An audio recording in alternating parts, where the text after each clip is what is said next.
continuing to work through the chronological Bible, and we're now in the Galilean ministry of Jesus, and we're on event number 34. We're pretty close to the end of the first year of his ministry, and now he's ready to send out his 12. We'll find that in Matthew 9:35, and we'll find it in Mark 6, and we'll find it in Luke 9. And it's really quite interesting. It says that he's been going through all of the cities, towns, and villages, and he's been teaching, he's been healing, he's been going into the synagogues, he's proclaiming the gospel, and he's been doing some more healing. And he's getting ready to send out these 12, and it says very clearly in the passages that he's sending them out in twos. There's a good reason for that. One is you have a witness. The other is that you have some safety.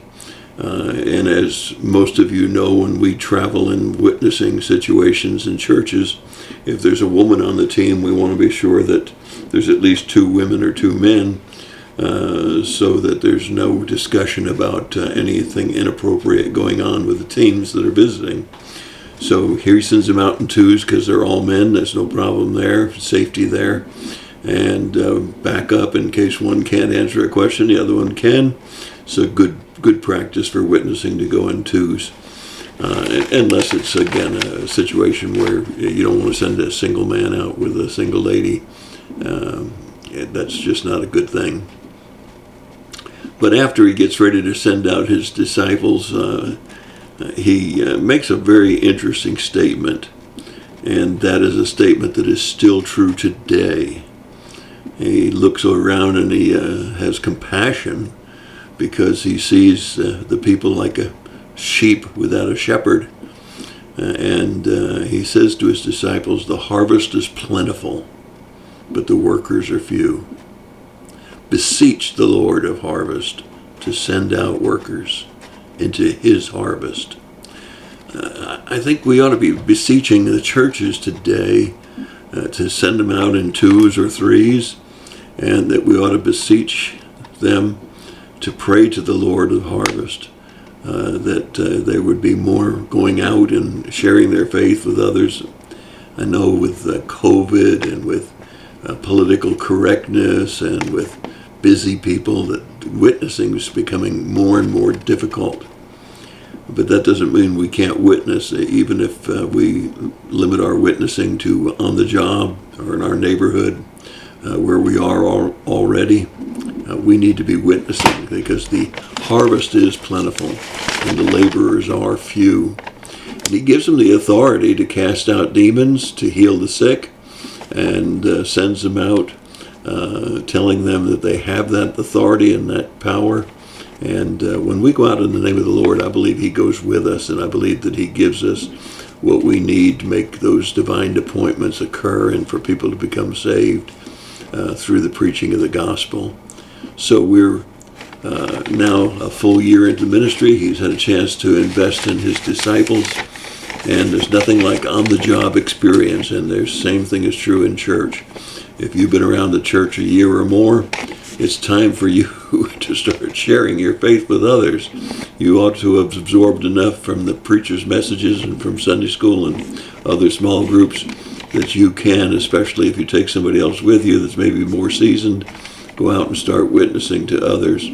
And that's my thought for the day. God bless you and have a great day.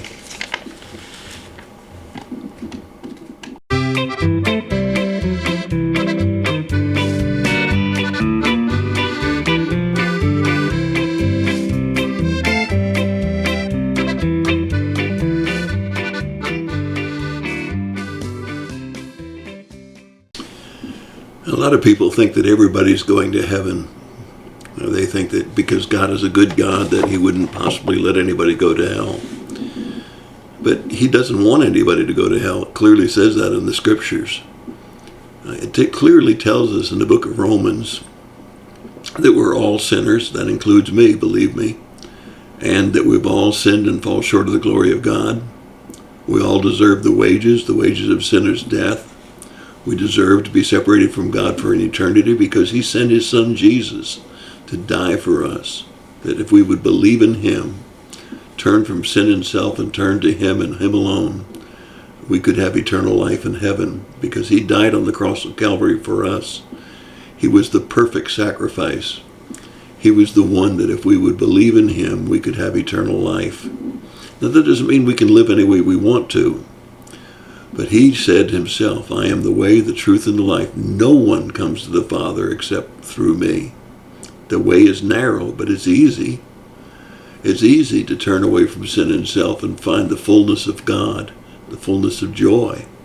And then to know that this world isn't all that we have to look forward to, that we have a place in heaven, a place prepared for us, a place so wonderful we'll never compare it to this earth.